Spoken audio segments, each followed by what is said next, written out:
अस्सलाम वालेकुम। आज हम बात करेंगे बाइपोलर पे कि बाइपोलर क्या है, ये मूड स्विंग क्या है।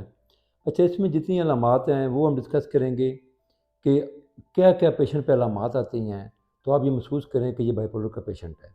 अच्छा, अचानक सदमे में चले जाना, उसमें ये है कि आप देखेंगे कि पेशेंट बिल्कुल पहले ठीक चल रहा है, उसकी ज़िंदगी ठीक चल रही है, लेकिन वो उसका मूड स्विंग पूरी दिन वो अचानक ठीक काम कर रहा है, शाम के वक्त थोड़ी सी बात हुई तो उसका मूड ख़राब हो जाता है, फिर वो हफ्तों मूड ख़राब रहता है उसका।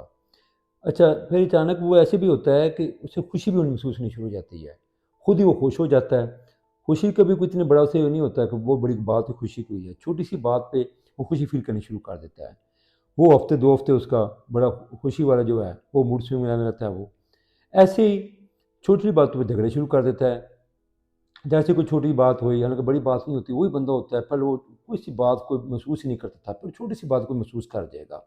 इसमें जो मुख्तलिफ हमारी ऐसे अलामात आती हैं जिस पेशेंट में, तो हमारी 5 मेडिसिन बहुत ज़्यादा काम करती हैं, लेकिन 5 से भी ज़्यादा मेडिसिन काम करती हैं, लेकिन मैं ये 5 का ज़िक्र करूँगा। अगर इन 5 पे भी अगर आप देखें तो मेडिसिन दे सकते हैं, लेकिन बेहतर तो ये है कि जो भी करीब आपका होम्योपैथ डॉक्टर है, आप उसे चेक करवाएँ और पेशेंट की मुकम्मल अलामात दे के आप उसकी सिंगल रेमेडी निकलवाएँ और इंशाअल्लाह ताला होम्योपैथी में इसका मुकम्मल और कामयाब इलाज है। हमारी पहले जो मेडिसिन आती है वो आती है ग्नेशिया। अच्छा, जो ग्नेशिया का पेशेंट होता है, इससे सदमा होता है और ये जैसे ही कोई छोटी सी बात इसके अंदर बैठ जाए, ये दुख को बहुत ज़्यादा फील कर जाता है। ख़ास करके कोई फौतगी हो गई फैमिली में, अगर इससे सदमा उस पे हो गया तो बस ये जो पेशेंट है जी फिर इस बीमारी का शिकार हो जाएगा, मूड स्विंग का पेशेंट हो जाएगा। अचानक ये एक अच्छी ज़िंदगी गुजारते हुए अपनी ज़िंदगी को एक और तरफ ले जाएगा। हर वक्त ये गम में रहेगा, दुख में रहेगा, वो रोता रहेगा। आप उसे ग्नेशिया का मेडिसिन दे के इसे ठीक कर सकते हैं। सेकंड आ जाती है मेडिसिन आपकी आरएम मेड। इसमें शदीद डिप्रेशन, खुद कलामी, अपने आप को खुदकशी की तरफ लेके जाना, ज़हनी बोझ। अच्छा, पहले यही पेशेंट जो होता है ये बहुत हलचल फ़ील करता है कि ज़िंदगी में इसकी हलचल होती है, कोई डिप्रेशन नहीं होता। लेकिन जैसे ही ये डिप्रेशन में शदीद डिप्रेशन की जो उसकी निशानी होगी, ये खुदकशी की तरफ जाएगा। ये आपसे कभी ना कभी कहना शुरू कर देगा कि मैं खुदकशी ना कर लूँ, मैं तो तंग आ गया हूँ हालात से, मैं खुदकशी करूँगा। ये आर्मेड का पेशेंट हमारा हो जाता है। तीसरे नंबर पे हमारे आ जाता है पेशेंट लेक्सिस। अच्छा, जो लेक्सिस का पेशेंट होता है ये बोलता बहुत ज़्यादा है, गुस्सा, हसद हसद इसके अंदर आ जाती है बहुत ज़्यादा।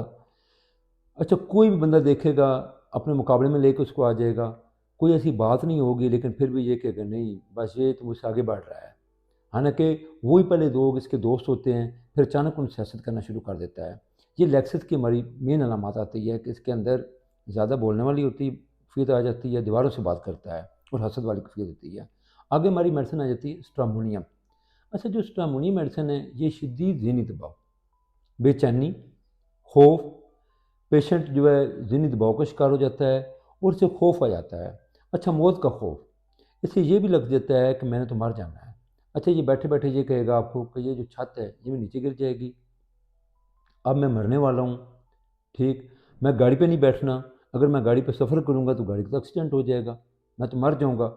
ये नहीं, जब भी बैठेगा ये खौफ की अलामत देगा, आपको डराएगा कि अभी भी कुछ होने वाला है, कुछ न कुछ हमारे घर में कुछ होने वाला है, यानी खौफ की अलामत फैलाए रखेगा।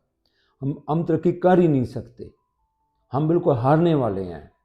जब भी इसे बात करेंगे ये डर की बातें करेगा, मुझे ये फ़लाँ बंदा छोड़ने वाला है।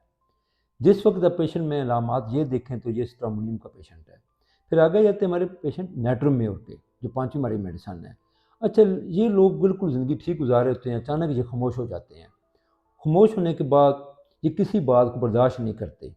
पहले ये लोग हर बात का बड़ा अच्छे तरीके से जवाब देते हैं, लेकिन फिर अचानक ये होगा कि ये खामोशी इख्तियार करते हैं।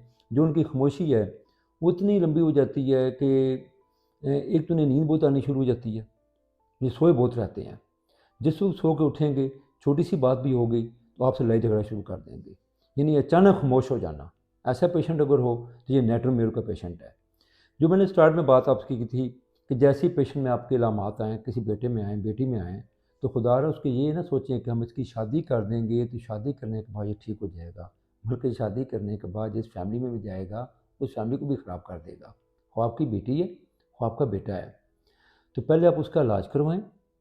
आप दूसरे घर को परेशान ना करें, पहले बच्चे को ठीक करें, کیونکہ بچہ آپ کا جو ہے موڈ سوئنگ میں ہے اور یہ بیماری ہے. یہ بات نہیں ہے کہ یہ جو بچہ ہمارا اکثر لوگ کہتے ہیں جی کہ بس اس کی عادت ہے جی، یہ بولتا نہیں ہے زیادہ جی، بس یہ خاموش رہتا ہے جی، بس یہ اچانک جی بس جی کبھی جی خوشی میں چلا جاتا ہے، بس جب اس کی شادی ہو جائے گی، اس کا لائف پارٹنر آ جائے گا تو یہ ٹھیک ہو جائے گا.